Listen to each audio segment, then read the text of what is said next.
yang dilaksanakan di Parlimen Bandar Tun Razak. Ini adalah DPKL ke lapangan. Bukannya tuan-tuan dan puan datang ke DPKL untuk mendapatkan perkhidmatan. Kami datang ke tempat Datuk tuan-tuan dan puan untuk mendengar, tapi bukan hanya untuk mendengar, tetapi juga untuk memahami dan juga menghayati dan bertindak dengan hayat DPKL ke lapangan. Instead of tuan-tuan dan puan datang ke DPKL, kadang-kadang nak cari, macam kata tadi, cari parking, nak naik bas dan sebagainya. Seperti ini, bersama dengan saya pada pagi ini, kita lihat barisan pengarah-pengarah saya tak cukup di atas pentas, di bawah pun ada lagi. Boleh bangun? Ini semua barisan-barisan pegawai-pegawai kanan di DPKL dan juga pengurus kawasan. Semua ada.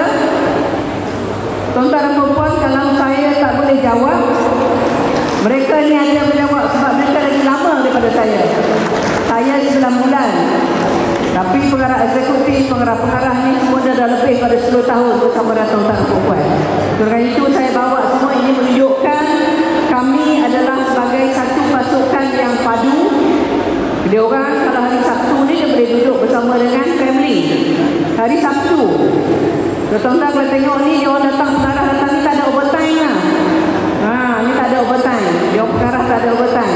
So kita datang bersama dengan kita untuk mendengar dan juga untuk memahami dan kemudian untuk bertindak. Dan program ini memang ada pegawai yang mencatat perjalanan, mencatat dia punya soalan, dan lepas ini kami serius, kami akan bawa ke jabatan dan apakah tindakan-tindakan yang perlu diambil segera, quick win, dan mungkin ada tindakan yang boleh diambil dalam masa yang singkat, masa yang lebih lama, dan juga mungkin ada yang lebih lama lagi kalau ia melibatkan agensi-agensi sahabat yang lain. Tapi walaupun saya berada di bandar akan mengawasi bersama dengan pengarah-pengarah eksekutif saya tindakan-tindakan yang perlu diambil di dalam kawasan Bandar Tun Razak ini.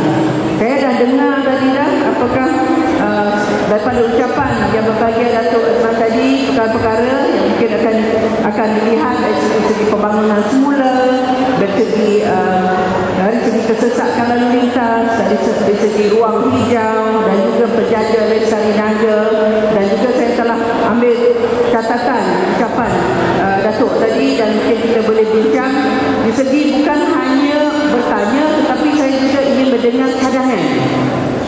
Kadang-kadang kita komen, kita senang nak komen, tapi kita kalau boleh memerlukan cadangan supaya tuan-tuan puan berada lama di sini, kita boleh mendapatkan cadangan yang bernas.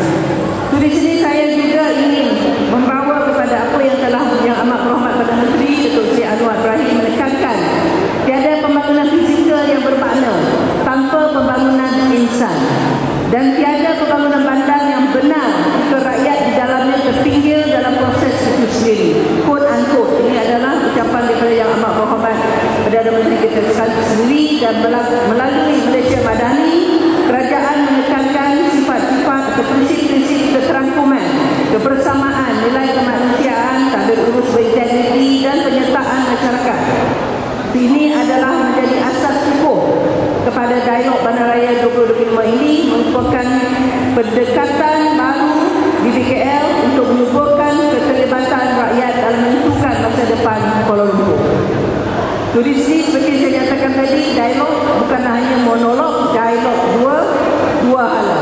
Dan mungkin ini kita akan dengar nanti dengan teliti apakah cadangan-cadangan yang akan tuan-tuan maklumkan ataupun berikan kepada kami dalam prinsip yang saya pelopori sejak saya di Penang lagi. Saya bawa ke United Nations, saya bawa balik ke DPKL, itu prinsip 4P, Public, Private, People Partnership. Di sini public adalah kami, private mungkin ada private sector, dan juga people adalah tuan-tuan dan perempuan. Tetapi perempuan juga boleh mewakili komuniti dan juga mewakili private sector dan sebagainya. So, di sini kalau kita lihat dari segi apa yang kita nak adalah, kalau kita masuk tadi, tuan-tuan tengok tak?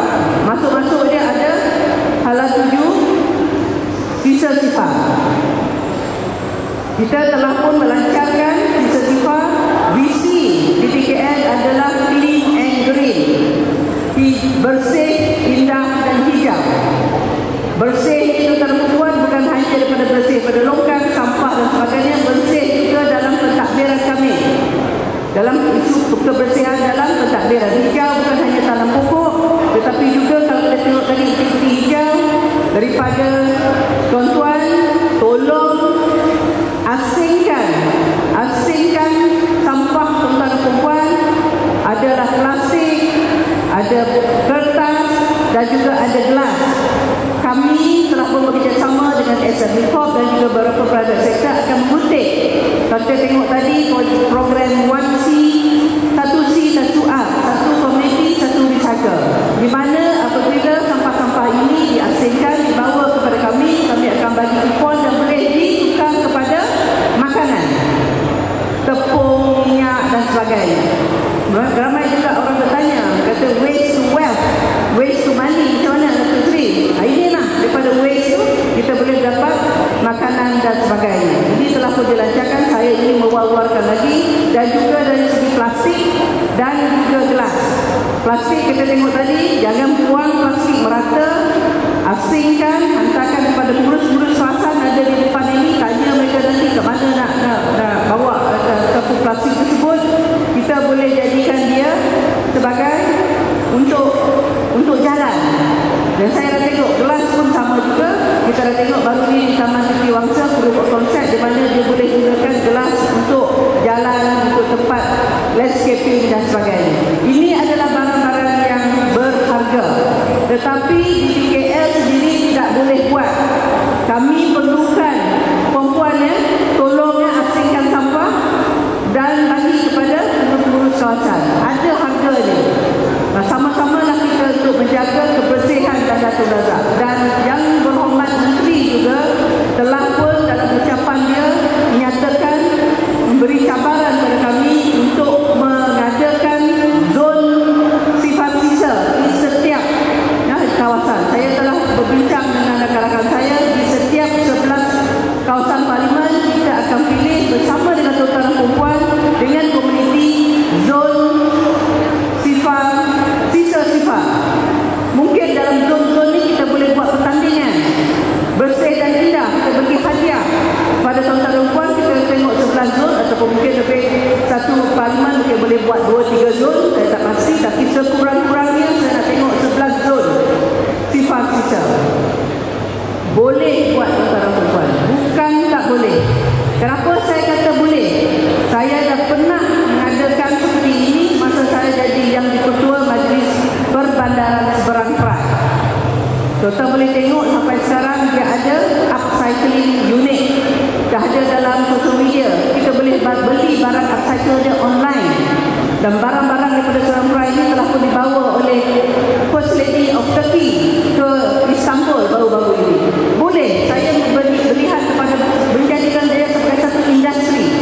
Cuba tengok upcycle daripada Majlis Perbandaran Seberang Perak. Ketika itu 38 sekolah, ketika saya menjadi yang di-Ketua, 38 sekolah dia letak banner dekat dia punya pagar tu, we the student here, kita tidak mahu melihat lori sampah MPSP masuk dalam kawasan kami. Kami adalah sisa-sifat. Saya nak tengok nanti ada banner di dalam kawasan Datuk Razak ini. Kami tidak mahu melihat lori SW Corp masuk zon kami. Zon kami adalah sisa zero waste dalam zon kami. Boleh tak tuan-tuan dan puan? Saya macam dengar tak macam confident ni, boleh tak? Saya nak tengok mungkin Bandar Tun Razak menjadi zon yang pertama ataupun parlimen yang pertama mengadakan zon sifat sisa, dan kita akan war-warkan. Mungkin satu hari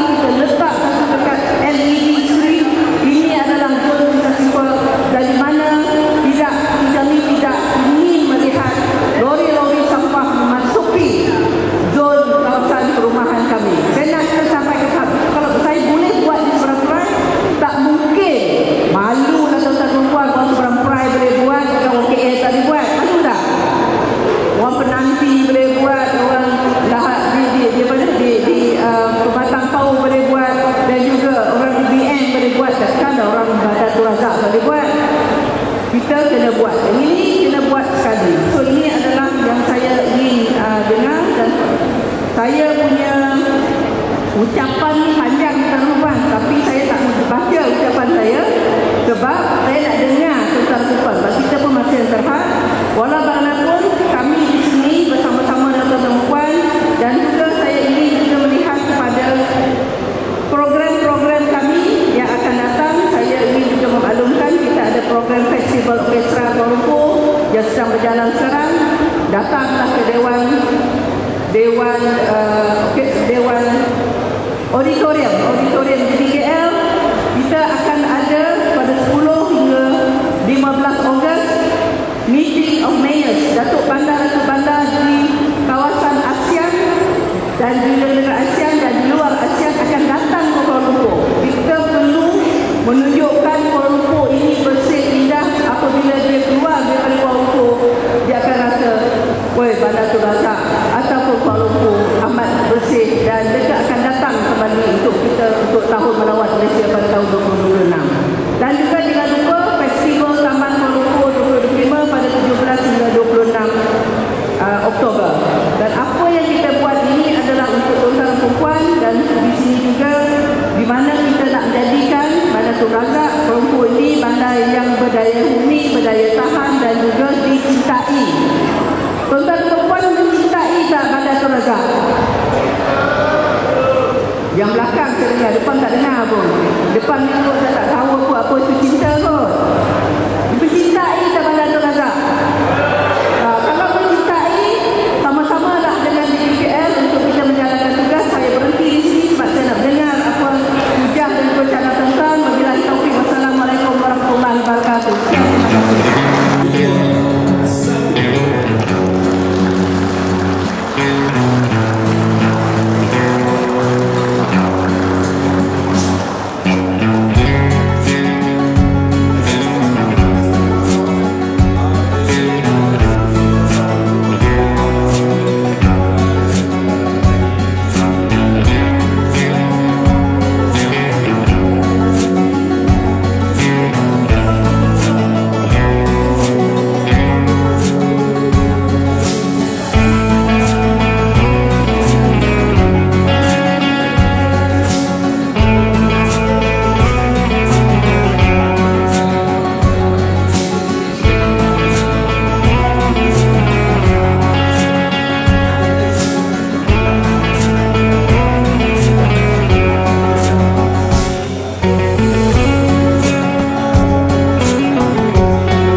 Saya akan pastikan setiap ada balas akan diberi